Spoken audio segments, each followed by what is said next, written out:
moving beyond the world of bread and circuses. But before I read Bill Moyers' quote one more time, because we started into it yesterday or Friday, and someone put their hand up and that ended that conversation. It was actually Thursday because Friday Blog Talk didn't work. Oh, that's right. Friday was down. Yeah. Technology. Yeah. So anyway, before I head into that, well, if you're in listener land and you're on one of those stations where we can't see you, our call-in number, 563-999-3581. If you call that number, you're listening to the show directly, and push 1, and we'll have a conversation. So if there's anything we can support you with before I get into this topic, please push 1. Let's talk about it.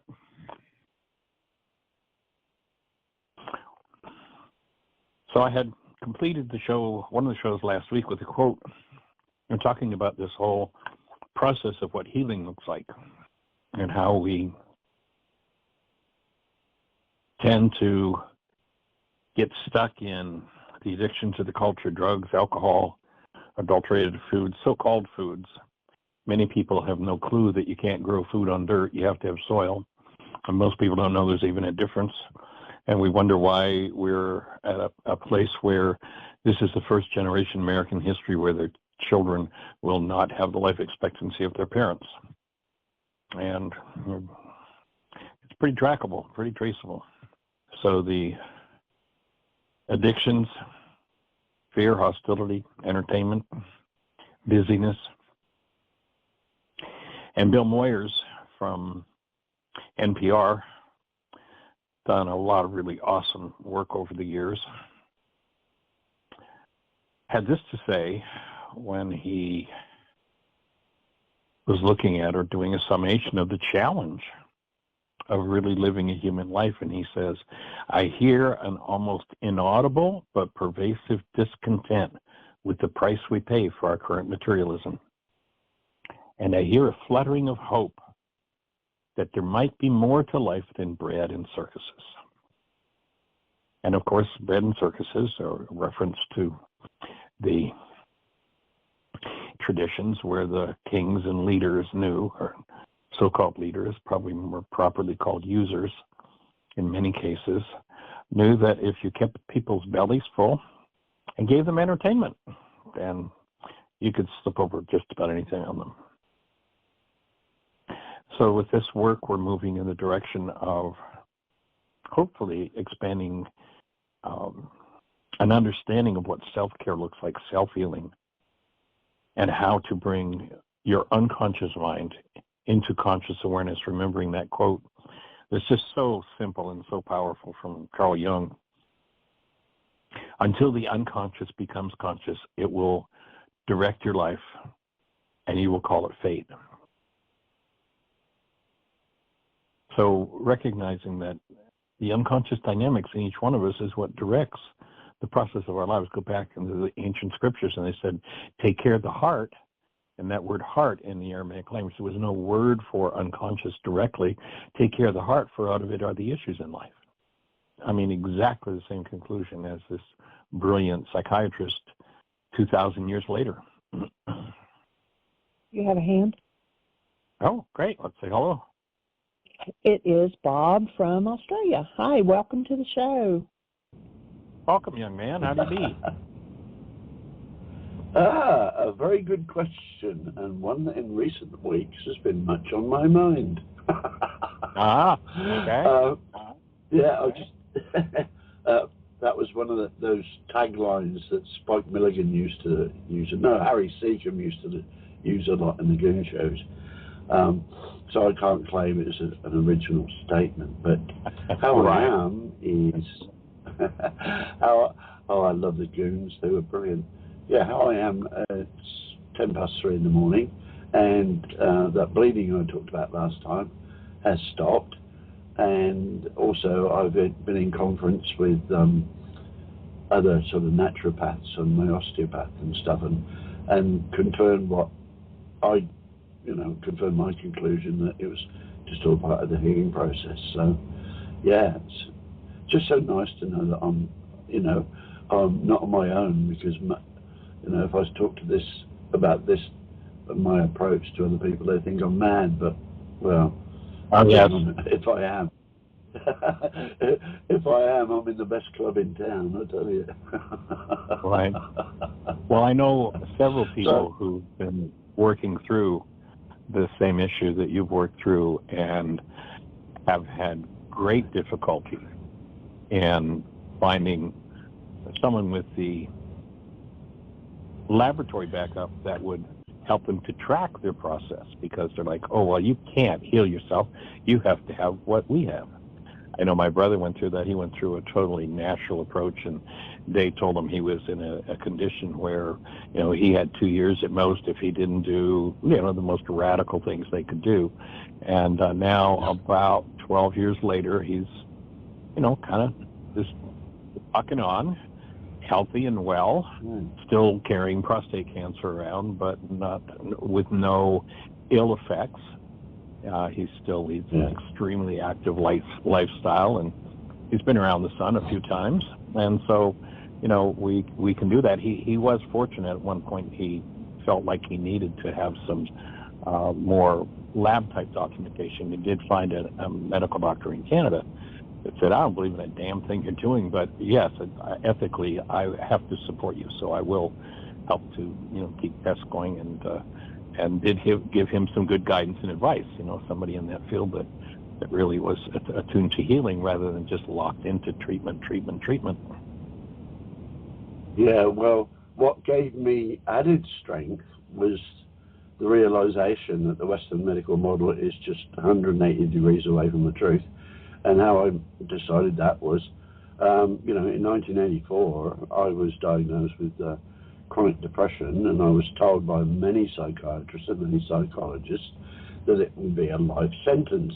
It may wax and wane. And so I believed them for 20 years and took their antidepressants for 20 years until I realized, you know, this is crazy, you know. So by shutting down my mind and listening to my heart and getting rid of medications, I actually found, I've developed a pathway, a natural, holistic, drug-free pathway for complete recovery from depression. And so, armed with that knowledge, you know, my current situation is like, you know, I spoke to my GP the other day, lovely guy, and he said, how you going? I said, well, actually, I feel fine. You know, there's very little pain now. I mean, he was just amazed by it, but he's still focused on what's the next PSA test going to be like, and blah blah blah blah. And I said to him, Andrew, I don't really care if the PSA number goes up or down. You know, for me, that's your yardstick, but my yardstick for whether what I'm doing is right for me is simply my quality of life. And my quality of life is 100-fold better than it was 3 months ago. And it's getting better every day, bit by bit. Yeah. I'm with you, and I identify with your story about the, you know, coming off the antidepressants. That wasn't a challenge that I had, but the first 25 years of my life, I lived on inhalator and pills. I can't count how many times I ended up in an oxygen tent. And the thing that put me on the path of doing this work was I realized that while the drugs they were giving me were keeping me alive from, you know, they had pronounced that I would not live through my birth even. And 3 or 4 times the first year of my life was almost dead, and came to a point of like, this stuff's keeping me alive, but it's killing me. I have to find actual healing. And that's what, you know, set me on this journey 50 years ago. So I'm right in alignment with you, Bob, and delighted to be sharing the planet with you. Well, one of the biggest realizations I got, and it's the basis of all the work I do, is the simple phrase of feelings are healings. So when I was taking these antidepressants, and with an analytical background, you know, I compiled a spreadsheet of all the effects that they have. There are no side effects, and they all have one common denominator and can produce suicidal thoughts, anxiety, and depression. I thought, this is a no-brainer. And looking back now, I realize that antidepressants are there for a purpose. So when I had my panic attack and I was thrashing around, my body was just out of control. Maybe for 2 weeks. Was appropriate. There's a viable right. There's a place. reason for taking that. Yeah, but then I realised that what antidepressants are designed to do, as far as I understand, is actually cut me off from my feelings. Yeah. But it was only through feeling my wounds of childhood and feeling stuff that I could actually do the healing. Yeah. So, exactly. And on my T-shirt for my cement support group, I've got what's this? Yeah, feeling by sharing our stories. Feelings are healings.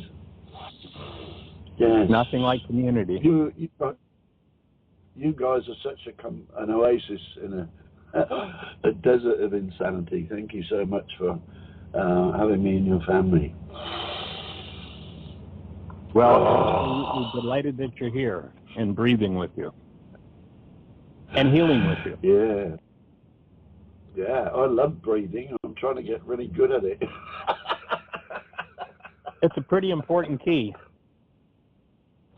Yeah. And I think the most important aspect.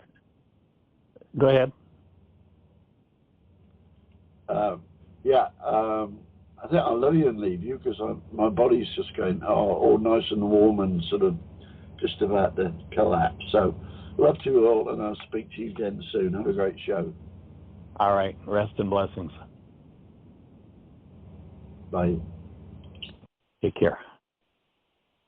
And the whole idea of breathing, when we get down to it, if you listen to the Aramaic translation of the creation story, it does not say, as the Greeks would tell us, that the Creator sent out its spirit. It says the Creator sent out its breath. And when we disconnect from the breath, we're in trouble. And when we reconnect from the breath, we move into a superconductor state, which allows us to access and remove every energy that never belonged within the system. In the Aramaic, the word Satan means the resistor, one who misleads. And when you start paying attention to where the resistance is in your structure, that's where the dis-ease energies are going to tend to express. And when you restore the breath to those areas of your structure and let go of the resistance, you go from the resistor, literally in Aramaic Satan, to a superconductor state, where anything that never belonged to the system is able to be drained off. It's just, as night follows day. So that's the story on breathing and breathing with each and every one of you. And we'll go back to those thoughts on Bill Moyers was referring to in the conversation, and it's perfect, Bob, that you jumped in there, that the self-care, that you've really chosen to do self-care, doesn't mean you don't, on occasion, need a professional in a particular area of medicine to assist. No question that a good healing professional is worth their weight in gold, even if their work is limited to the treatment area. But when one adds the healing aspect to treatment, then it goes to a whole other level. So the objective of this work is to bring your own nervous system, your unconscious mind, your biology into a life-friendly state.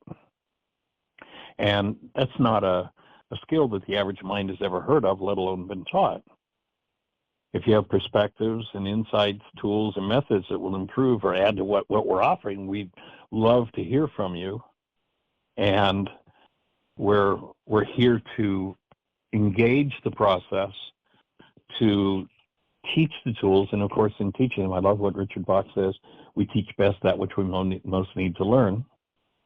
So as we teach, we learn, and as we interact with others in this community, we get the opportunity to open the space for taking our awareness into channels that maybe we've never thought of. And to me, that's one of the most powerful gifts that I get from doing this radio show. And you have another hand. Oh, great. Okay. And it is Miss Susan, 610. You're on the air. Hi, you two. Hey, young lady. So, I have a question for you, as always. Our Charlie came over yesterday, and he and I are trading my Nikki watch, the frequency watch, back and forth. I wear it Right. at night for sleeping, and he stops by at 5:15 in the morning, grabs it, and goes to work. And cool. he puts it on the anxiety mode, and he's only started to do this a whole day today, so we don't have a report. But he came over for supper. His parents were out somewhere, and he came over for supper last night, and he was telling us how he has found a church, and he says, every word in the Bible is true, and it's delivered by God. And so we said, oh, you're learning that, okay. And he said, most of the people in my church are going to vote for Donald Trump because they don't like abortion.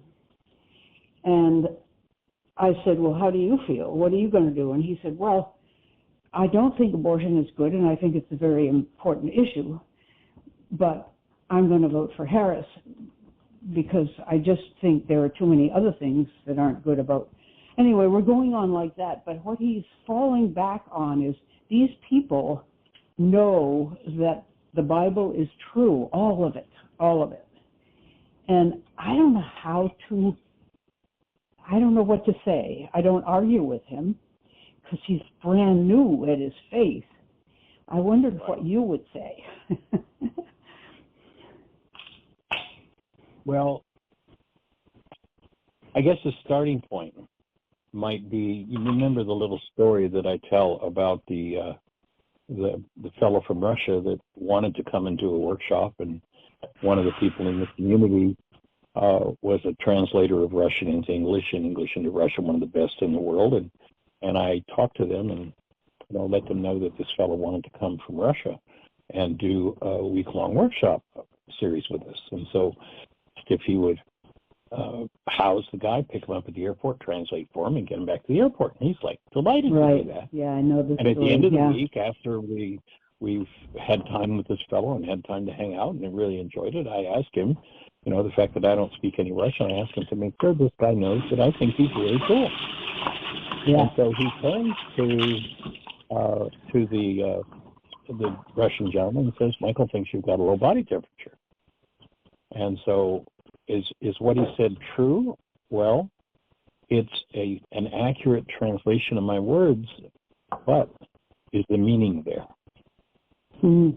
And so perhaps, speaking to him of some of the meanings that allow hostility and fear in the name of love to be carried on might be a starting point for him to look at that, because hostility and fear are incompatible with the active presence of love.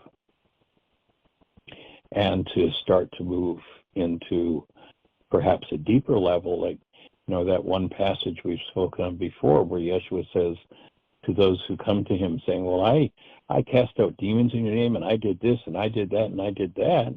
And he says, I don't know you. Why do you not do what I said? And so perhaps start quizzing him about what are they teaching you about what he said to do? And quite possibly, because a lot of churches in that arena say, there's nothing you can do, you're a helpless, hopeless sinner. So you might just, if everything's true, then who is Yeshua saying this to? Why are you not doing what I told you to do? And that might help him to go to a deeper level of receiving the information that he's getting. And it sounds like, from what you've shared previously, he's getting some strong movement in the direction of healing and wholeness. And that's a wonderful thing. And I would think that, a passage like that one pointed out might assist him to go even deeper. And of course, that would be, I would think, would be your probably, likely objective is to get him to go as deep into his healing process as he can go.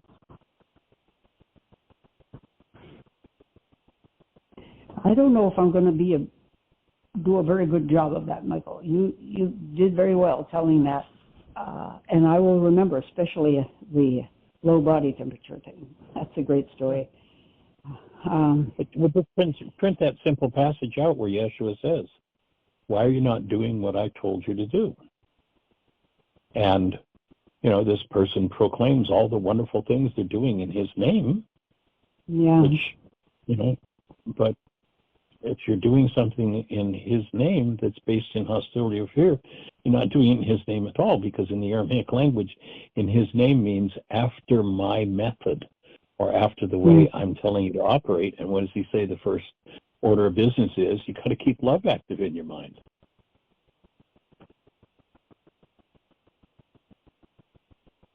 And I think we live in a culture, when it comes to the abortion issue, I think we live in a culture that if we were to bring, we were just talking about being life-friendly, if we brought the policies of our political leaders into alignment with being life-friendly, we would eradicate the 95% of the demand for abortion. I agree. Plus, it's not an equivalent. That's the most because there's so much. Sorry, go ahead. To me, that's the most pro-life thing we could do. Yeah, I think so the too. Policies that like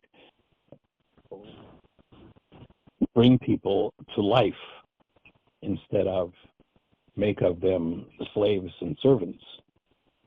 You look at the fact that there are states that in today's age, and we've been looking around, I've been thinking about, for doing the quantum still point work that I'm doing, I've been thinking about, renting a house or something like that I could do that in. And been looking at that, and about the cheapest thing we can find for something that's pretty tragic is about $1,500. And this is a relatively small, and in terms of the rest of the country, an inexpensive place to live. To live in a state where the minimum wage is $5.25 an hour, and the family's expected to pay $1,500 in rent on $5.25 an hour. Like, how crazy is that? And then the next step up is $7.25 an hour. And the children who are in those states that have those kinds of wages are living in such dire poverty. Is that pro-life to allow that?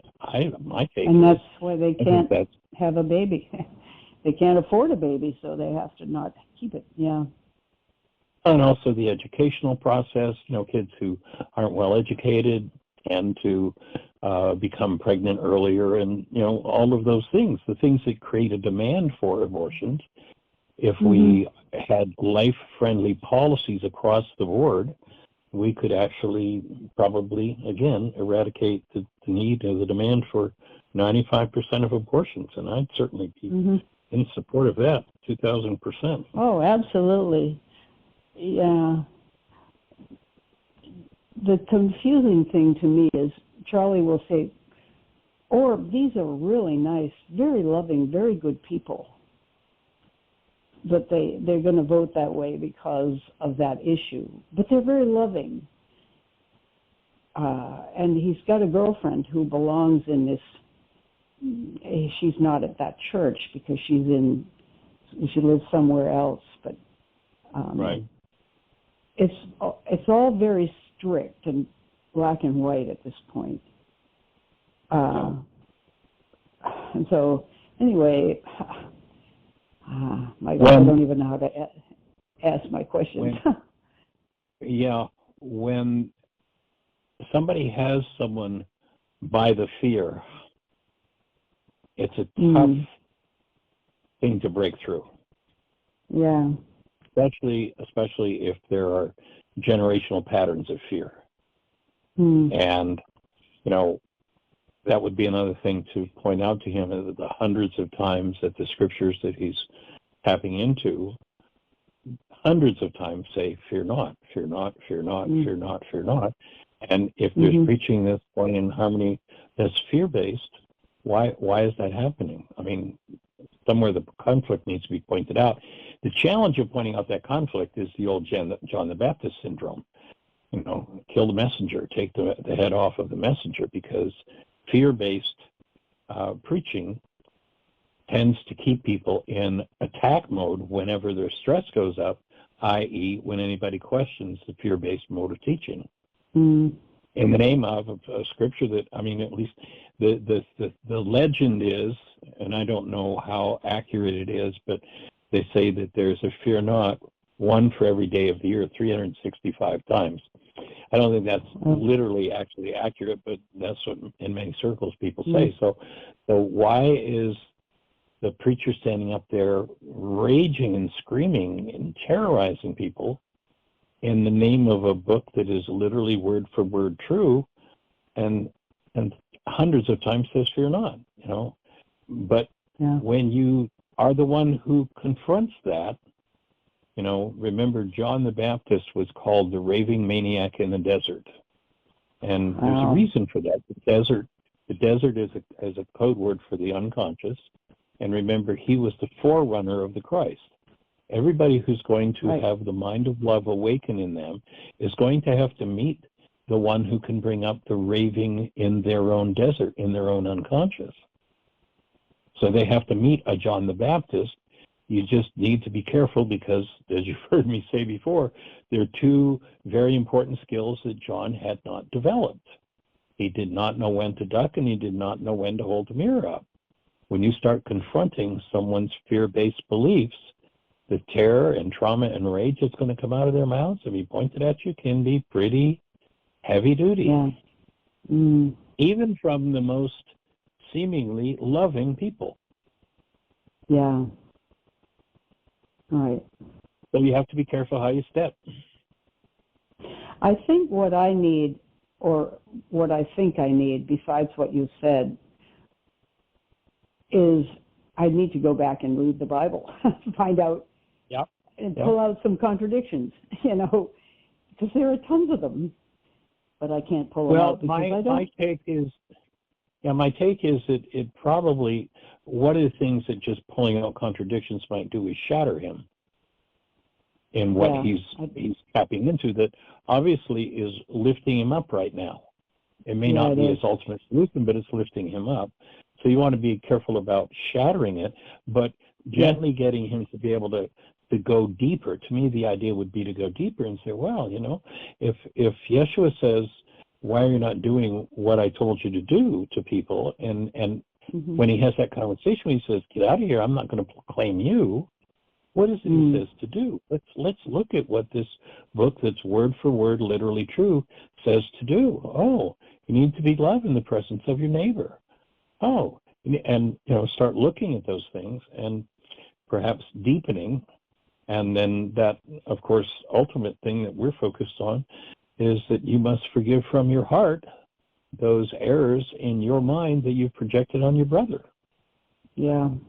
And so helping him to interpret that and deepen his process and helping him to understand what Yeshua actually instructed people to do, and then supporting him doing it, and that may arouse some resistance.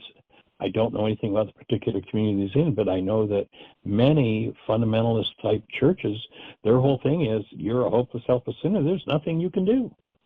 Well, don't tell me that anybody who says that has got anything to do with Yeshua. You know, don't tell me. I mean, it's just silly to think that would be said. And then Yeshua says, I'll disown you if you don't do what I tell you to do. Obviously, there's something we can do.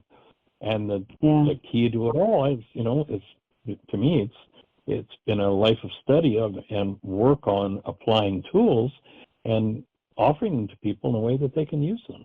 So, getting back to that whole idea of self-care and self-healing.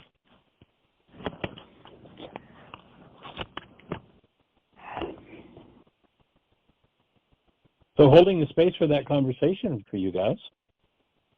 Thanks. Yeah, when I told him about this Mickey watch, he said, this is God stuff. And I said, why? Tell me.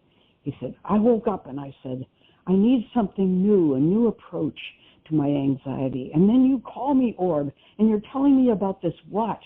And he went right on the internet and he said, I've raised $27,000 in the last few years making furniture and stuff. I could afford this watch. And I said, well, that's great. Why don't you wear mine for a while and see if, it's going to help. We'll give it a try before you lay out some dough. But he's saying, this is God work. And I thought, well, it's all God work. Yeah. I didn't argue with him. I said, Charlie, that's so awesome. funny. Yes. Yeah, he was very excited about that. That's good. Another thing I'm puzzling about is how differently we see things. And this has to do with our Michael, who's made it to Florida, as you know, and got into the 18th floor room and had a very hard time. Turns out I called today to see his status because he's not communicating with us. And the woman at the desk says he's down here right now with his dog, and he has decided to stay on the 18th floor. She sounded all cheerful and nice. And I said, oh, that's great. He didn't ask to speak to me, and I was about to teach, so I didn't ask to speak to him. And so we got off the phone, and I spoke to the man who housed Michael for about 6 weeks before we took him in, a man who walks his dog in the park. And his take on Michael is totally different from mine. He has a different reality? How shocking. Yeah, it is. And my son, too. They both see more manipulation in what Michael's doing. And in order to be comfortable with Michael living with us, I've managed to work my way around to seeing it that whatever he's doing, he's not well enough to do otherwise. Whatever it is, if it's manipulation, it's because he's not well, if you see what I mean.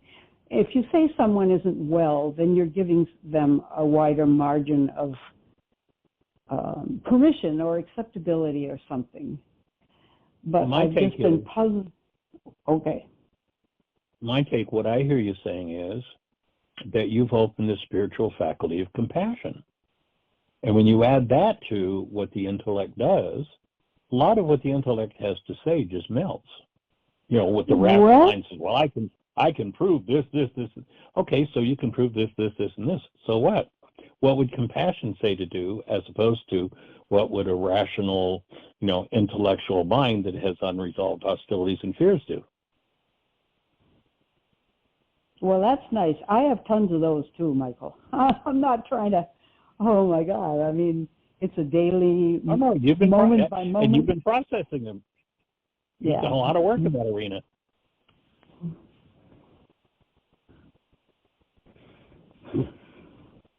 And I congratulate you. Thanks. Well, thanks for the tools. It's made it possible for us to have him here. My friend, though, who had housed him first, said, "You're not going to hear from him. He's done with you now. He'll be mad at you now, and he won't want anything to do with you." And in fact, that's what he did with this previous helper.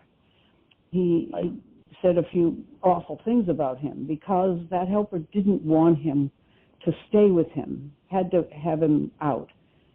And so he made that story in his head, and I imagine he's done that with us because we did want him out. I mean, that's true. Yep. Anyway. Yep. And, here's a man who has no tools and lives in a pretty traumatic body, traumatic world. So congratulations for having the intellectual resistance and having done the work to call compassion forward so that you don't have to just go the route of the intellect, because, many people would justify themselves and say, out, and not with kindness or support as you did. But, that he's a man with a lot of issues going on, and joining you in holding the space for him. Yeah, I hope he does all right. our minister at our church took in a Congolese refugee, and that refugee has stayed with them for a year now. And we've been comparing notes, and that is a situation that's harder than ours with Michael because he has no papers. He has no working papers yet, although after a year you'd think he might. He's not going to a lot of trouble to learn English. Not motivated. I wonder if he's depressed or something. He left a wife and children in Africa. He lost his job. I don't know why. Somebody told me the whole restaurant was a French-speaking African restaurant. They said it closed. I'll have to find out about that. In any case, he's not working there anymore. We've taken our car back, which we had loaned to him, and it had a lot of damage. And we paid for it except for one thing I thought we could charge him for, just on principle, to show him that it's good to be responsible for things you've used and hurt. And we're doing that. Right. I've hired him to help with our huge refugee fundraiser, which we run in the summer, but he's not a good worker. I have to go find him, and he's on his iPhone, and say, could you do this, and could you do that? And it's almost not worth the trouble. And my poor priest in my church is saying, you know, I guess I assumed that he would be enterprising like most of the refugees, and he would get himself on his feet and get himself a place and be out of here. And I don't know what to do. And he also has a Spanish-speaking girlfriend. They can hardly talk. He's married over there, but he's got a girlfriend. And this seems like a really hard problem. Whoa. So I'm telling you, life is tricky, Michael. It's muddy. It's never clear and clean. True words were never spoken. And, you know, if you're hiring him to work, then in that case, as his employer, it would seem reasonable to have some standards, like, gee, Bill, if you can't stay off of your iPhone while you're supposed to be working, then we're going to set up a rule that when you come in to work and you're going to be paid to work, that you're going to turn in your iPhone until you're finished working, because it's too much of a distraction for you. Yeah. So maybe some support in that direction might be helpful. Yeah, that's and good. Being crisper and clearer about what's expected of him, and then accountability. And you know, if you don't choose to do this, then this goes away. Yeah, I've already done a couple of those things, and it's a whole new practice because I'm a chicken about confronting people. But I've now told him that if I'm not present at the church and working, if you want to work there, I'm not going to pay you. You can work on your own time as a volunteer. I will pay you when I'm here with you so I can oversee your work. And he doesn't seem to understand, even though we're using Google Translate, so forth. He says, oh, okay. Doesn't understand. Anyway, I'm just bitching and moaning. I think you ought to go read your Bill Moyers stuff. I think a simple accountability thing doesn't have to include a bitch or moan, but can just be, and you know, once or twice he has accountability, he might get that things are different here than where he's from or what his family system is about, and either step up to it or step away from it. Yeah, right. Okay. Well, thanks for listening to all that. I appreciate it. We'll hold the space. Thanks. All right, young lady. You have a blessed one. Thanks. You too.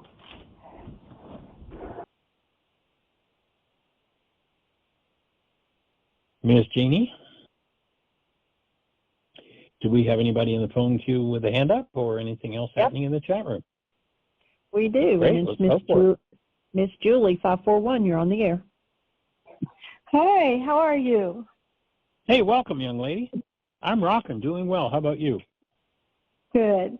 Well, I feel good. It was good to hear Susan again. I love the questions that she raises.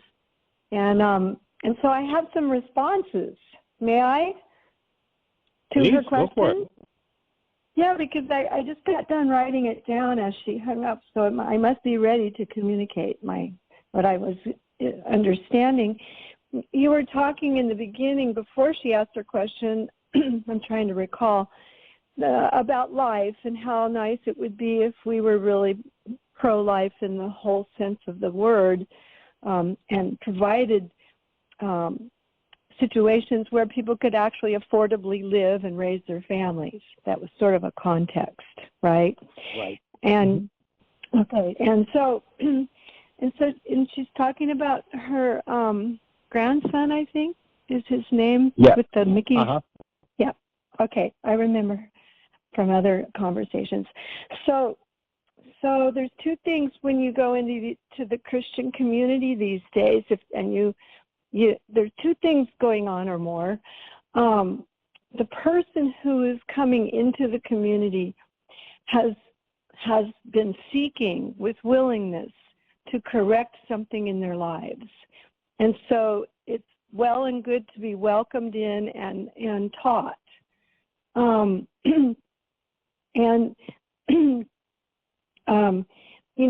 Remembering that every person comes to the light and the truth in their own way, and ultimately we will reach our own alignment with truth. And so because we have that innate vote inside of us, actually, I'm going to go into the political part now. The voting because they don't want abortion is actually an innate vote, because all of us, if we can get to the root of it, are pro-life.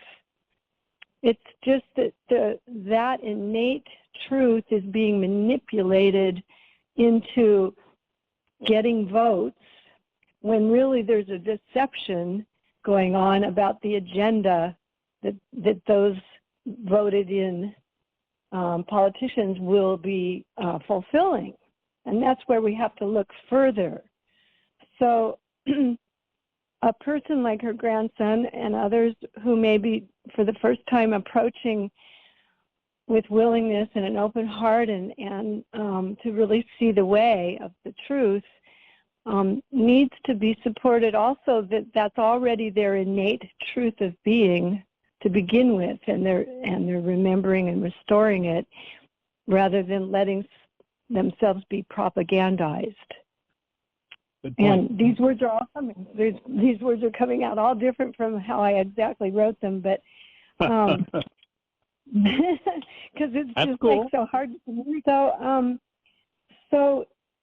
So let's see. So I think I covered it all pretty much. I have my own opinions. Oh no, there was one more part. What the real vote is to vote for the freedom of choice, because with regard to abortion, people will realize the truth of the choices they need to make as they gather more truthful education.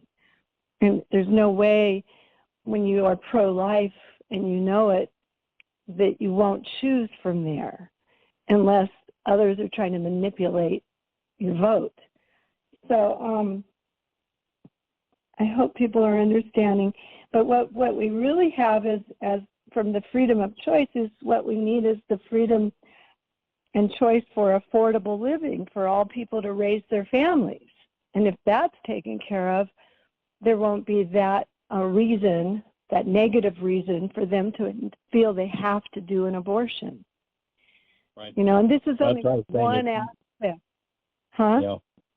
I'm with you on that. I think that was my point with, if we only had policies that were life-friendly to everyone, like, you know, people get a decent wage, they're able to afford to live, they have children who are educated and well-fed. Hola, and, esta llamada you know, está siendo traducida y subtitulada en tiempo real.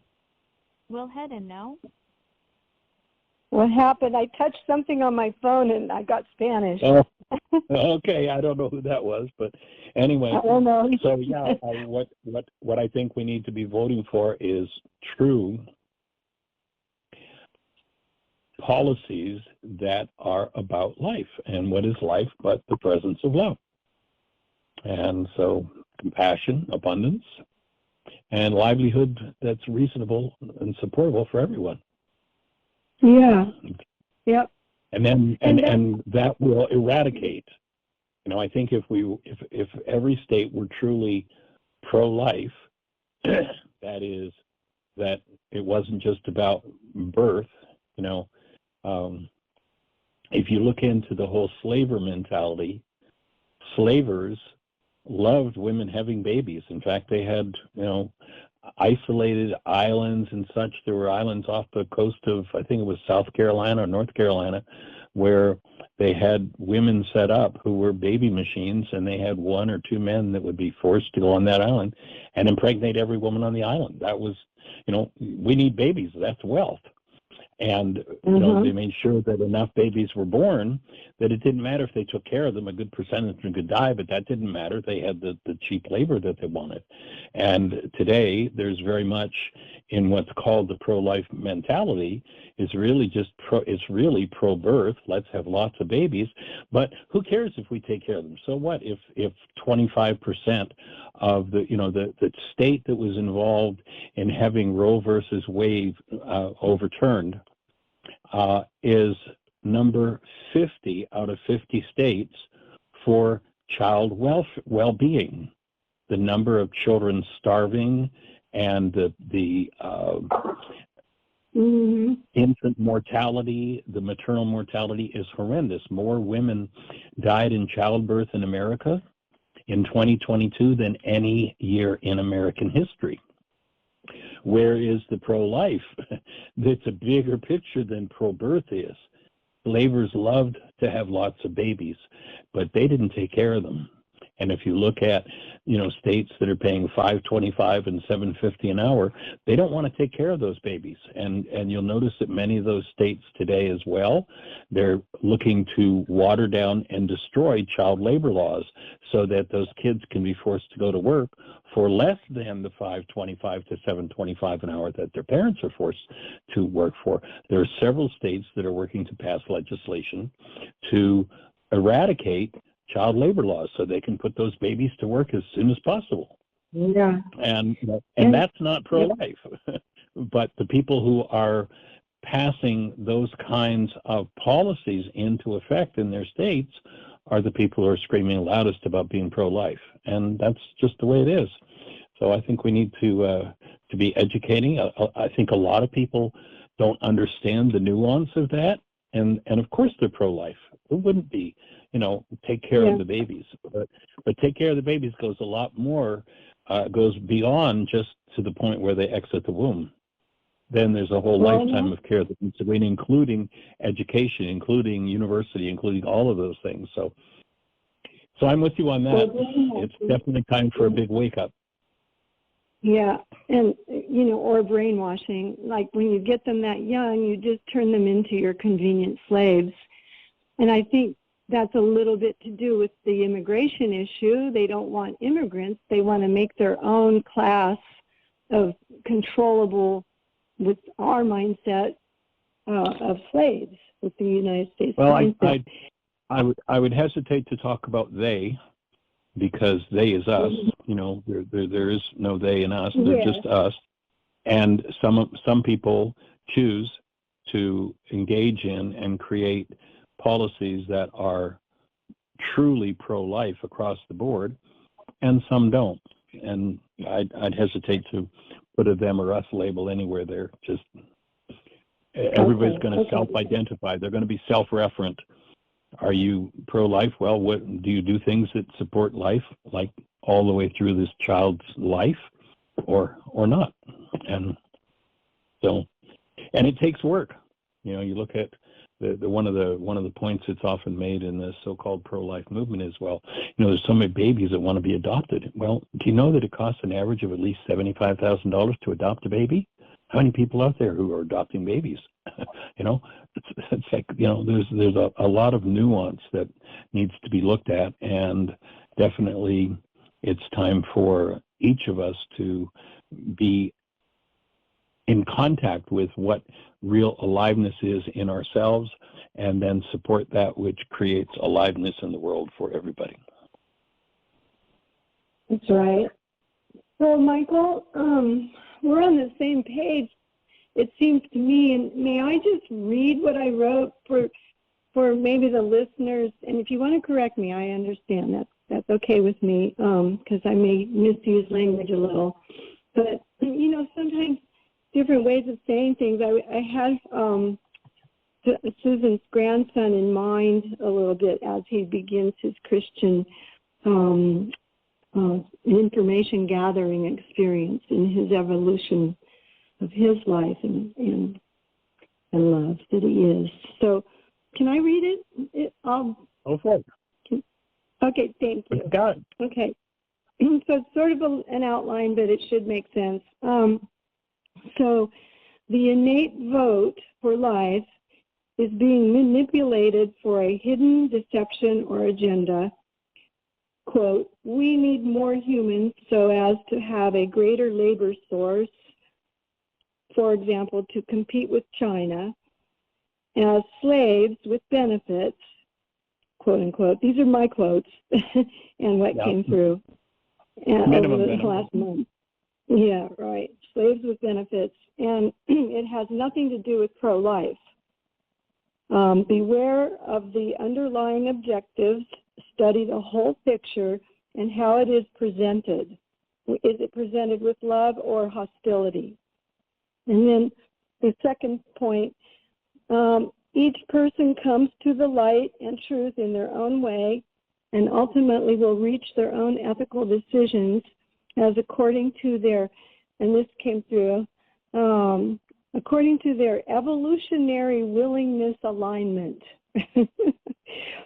So the real issue to vote on is freedom of choice, the right to be in charge of our choices, our primary choices, and choices of first importance. In that context, we can work on increasing the light and truth for affordable living for people to raise their families. And that was it. Yeah, I'm with you. Yeah, it was I'm with just you there. The one. Yeah, go ahead. Say that again. I didn't quite understand you. Well, I was just kind of noticing it was like a simultaneous transmission that you, Susan, and I, and everyone else were just like, when we tune in, and everybody was probably getting it integrated in their own way. Okay, go. Yeah. The one word that I would change would be this idea of freedom. There are a lot of people out there shouting, freedom, freedom, freedom. The truth is, there is no freedom. Freedom means I can do what I want when I want, and I have no consequences. There is liberty. To me, the thing to support is liberty, where people understand, yes, I have the liberty to do what I want when I want, and along with that liberty comes the responsibility to take the consequences of it, to live with the result of it. Where people want freedom, I want to go out and do behaviors that are put my life at risk every time I do that behavior. But if I happen to get sick, I want somebody else to pay for my treatment. Then, that's what I think a lot of people think of freedom is, well, I can just do whatever I want. And the truth is we can't. We have the liberty to make choices, and then we get to live with the results and the consequences of our choices, be they the constructive, positive type consequences or the negative, painful type consequences. That's right. Yeah, thank you. That's a good highlight of the whole thing. Yeah, thank you. So let's go for liberty and life. Yeah, and liberty and life. And that's in our Declaration of Independence. And so those are our roots. And so that's the other thing that we're really voting on in this election is making sure we keep our democracy intact so that we can also work on it and improve it. This has definitely shown us that we need to keep it transparent and get this stuff clean up the integrity. Yeah. I'm with you. So, okay. Okay, well, we've gotten more political than we've gotten in 14 years today, so that's something I generally attempt to stay away from, but that's okay. It's probably were things we needed to touch into, so. And the show has just announced. I know. Susan's grandson will be a messenger. We'll hold the space. Thank you. All right, blessings. By the way, I just sent you a link for the hotel for your quantum still point session. And so I just hit the send button on it a few minutes ago, so it should be in your text box. And everybody, thanks for joining us. Have the best year yet of your eternal life. It's an awesome gift to give the world. Bless.